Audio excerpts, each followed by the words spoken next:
इनके जो पापा होते हैं जॉन वर्ड्सवर्थ होते हैं, मम्मा क्या होती हैं, एन कुक्सन होती हैं। इनका जन्म होता है 7 अप्रैल 1770 में कॉकरमाउथ कम्बरलैंड में होता है। ठीक है। इनके पापा, अच्छा एक सवाल उठता है कि टीजीटी में जितने भी राइटर हैं, किसके पापा अटॉर्नी एट लॉ थे, तो इन्हीं के पिताजी अटॉर्नी एट लॉ रहते हैं। ठीक है ना, एक पोस्ट रहता है उस पे आसीन रहते हैं।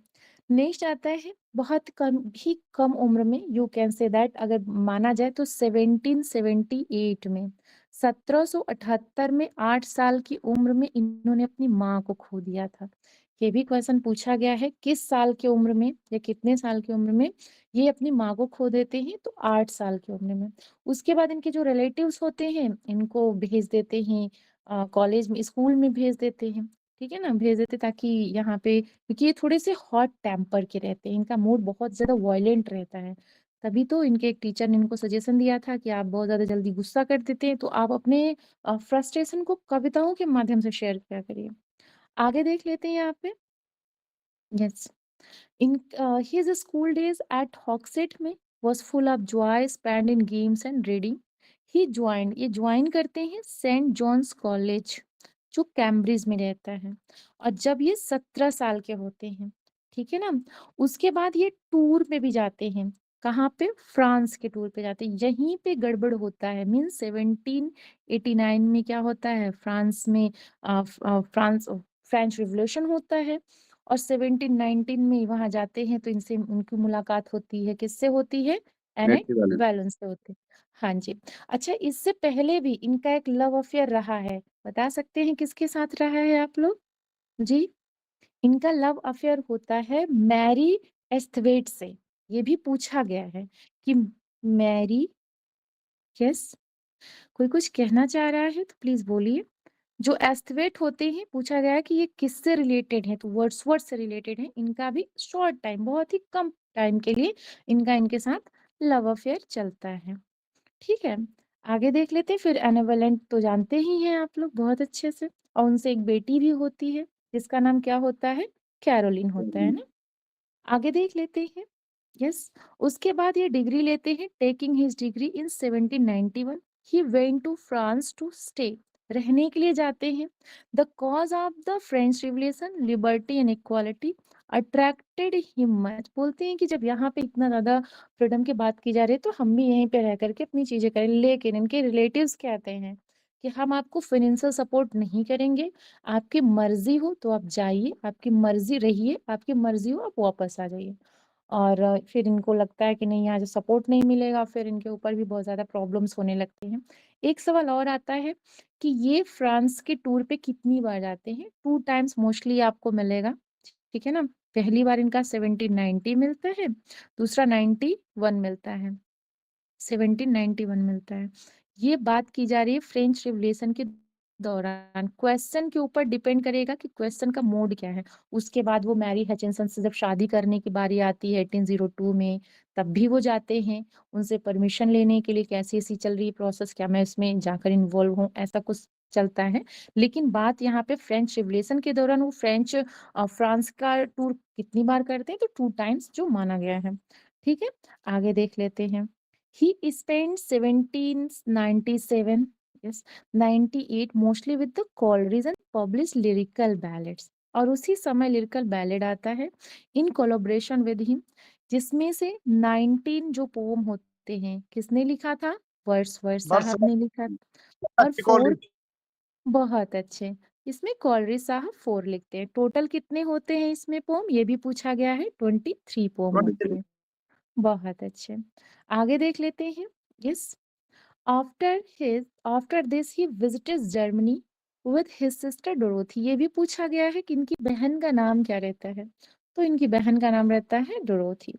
फाइनली ही return to Grasmere in the lake district of England. Okay, here the publish the second volume of lyrical ballad. अच्छा, सेकेंड वॉल्यूम कब आता है, तो 1800 में आता है। अच्छा, एक सवाल और बनता है कि लिरिकल बैलेड इंग्लैंड से ज्यादा किस कंट्री में ज्यादा पॉपुलर होता है, अमेरिका। जी अमेरिका। बहुत अच्छे। और अमेरिका में किस टाइम पे, हाँ 1802। जी, बहुत अच्छे, ये भी क्वेश्चन पूछा जाता है 1802 1942 में पब्लिश होता है अमेरिका में, और उस समय वहां पे बहुत ज्यादा पॉपुलर होता है। आगे देख लेते हैं, इनकी शादी किससे होती है?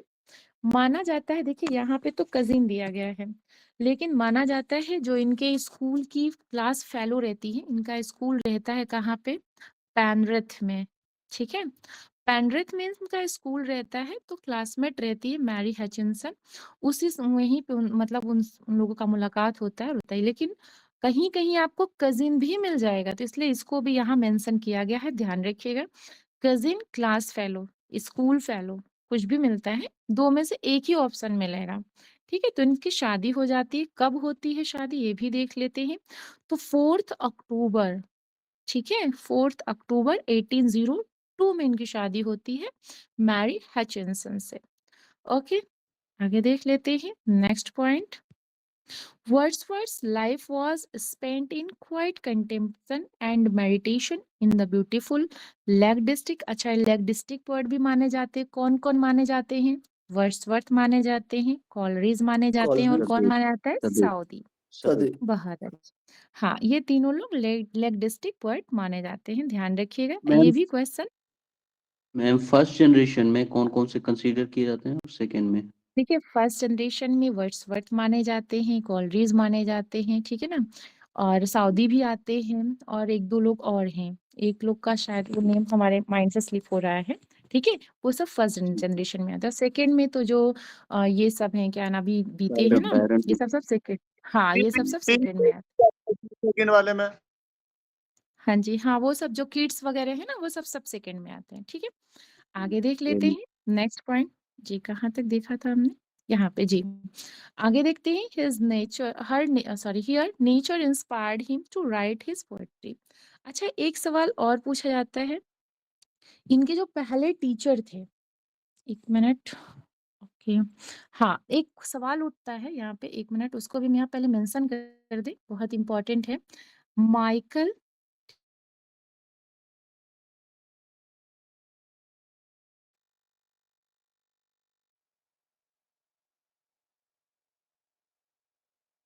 मैम आपकी वॉल्यूम हम, गई, डिस्प्ले भी गई। ओके, अभी आ जाएगी वो, एक्चुअली कॉल आ जाने से डिस्कनेक्ट हो गए थे, अभी आ रही है वॉइस हमारी? ओके मैम, अब आ गए मैम। जी जी जी, फिर से लिख के बता देते हैं, एक मिनट।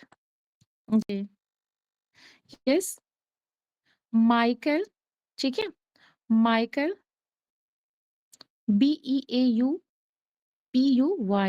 ब्योप, ये वर्ड्सवर्थ से कैसे रिलेटेड हैं? तो ध्यान रखिएगा, ये इनके पहले टीचर हैं, और किसके? पॉलिटिक्स के। पॉलिटिक्स में अगर पूछा जाए कि माइकल व्योप किससे रिलेटेड है, तो वर्ड्सवर्थ से। और किस तरीके से रिलेटेड है? इनके फर्स्ट टीचर इन पॉलिटिक्स में। ठीक है, ध्यान रखिएगा, ये भी नेम बहुत इंपॉर्टेंट है, रेयर क्वेश्चन है। आगे देख लेते हैं, यहाँ पे इनको लेगेसी मिलती है, जानते हैं 900 पाउंड का एक्चुअली क्या होता है। इनके एक फ्रेंड रहते हैं स्कूल पीरियड में, ठीक है, बीमार बहुत ज्यादा हो जाते हैं, और उनकी एक देखभाल करते हैं, ठीक है ना, और देखभाल करते हैं और बच जाते हैं, मतलब जो बीमारी थी वो उससे वो रिकवर कर जाते हैं। तो जो रेस्ले कन्वर्ट होते हैं, हैप्पी होकर के उनको 900 पाउंड की लेगेसी देते हैं। ठीक है, कि ले जाइए, आपने मेरे ब्रदर की जान बचाई, आपने इतना केयर किया स्कूल पीरियड में, तो वो हैप्पी होके 900 पाउंड, उससे बहुत बड़ी रकम हुआ करती थी, उनको दिया था। उसके बाद ये फिर स्टाम्प डिस्ट्रीब्यूटर का भी काम करते हैं। ठीक है, उसके बाद देखिए ये लाइन बहुत important, man of simple living and high thinking, he could lead a comfortable life and devote himself to poetry. उसके बाद वो कंप्लीटली पोएट्री पे ही अपना डिवोशन दिखाने लगे। In 1842, the government provided him a pension, 300 का जो था पाउंड का, इनको पेंशन चालू हो जाता है। उसके बाद ये 1843 में इनको क्या बनाया जाता है? पोएट लॉरिएट बनाया जाता है। ये भी सवाल पूछा गया है कि कौन से ऐसे पोएट लॉरिएट बने हैं जिन्होंने अपने पूरे टाइम में कोई भी वर्स नहीं लिखा, मतलब कोई भी पोएट्री नहीं लिखा, कोई भी ऑफिशियल वर्क नहीं किया। तो ये यही भाई साहब है, मतलब वर्ड्सवर्थ साहब ही हैं, जिन्होंने कोई भी अपने पोएट लॉरिएट के दौरान कुछ भी नहीं लिखा था। ठीक है, इसलिए आगे मैम देख इनको लेते हैं। लॉस्ट लीडर भी बोला जाता है। नहीं, लास्ट लीडर बोला नहीं जाता, लास्ट लीडर इनको, इनके ऊपर एक वर्क आया था, किसका था? टेनिसन, लॉस्ट लीडर रॉबर्ट हाँ जी ब्राउनी मैम।